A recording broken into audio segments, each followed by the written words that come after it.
Bangladesh Pakistan series শেষ হওয়ার পর রমিজ রাজা বলেই ফেলেছিলেন এই খেলোয়াড়কে চাইলে পিএসএল এর কোনো দল বাগিয়ে নিতে পারে। শেষ পর্যন্ত হলোও তাই। এবারে আসলে ষষ্ঠ বাংলাদেশি ক্রিকেটার হিসেবে পিএসএল এর দল পেয়েছেন তারকা ব্যাটার তানজিদ হাসান তামিম। তাকে দলে নিয়েছে পেশোয়ার জালমি। একই দলের হয়ে খেলার কথা রয়েছে নাহিদ রানা ও শরীফুল ইসলামেরও।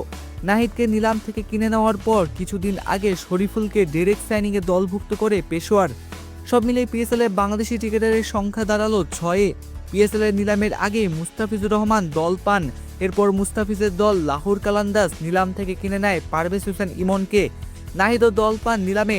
নিলাম থেকে কিনে নেওয়া হয় গত আসরে লাহোরকে শিরোপা জেতানোর অন্যতম কারিগর রিশাদ হোসেনকে। তাকে নেয় রাওয়ালপিন্ডির নতুন দল পিন্ডিজ। পাকিস্তান সিরিজ শেষ হওয়ার পর দল পান শরীফুল, আর সেই সিরিজের পারফরমেন্সে এবার দল পেলেন তামিম।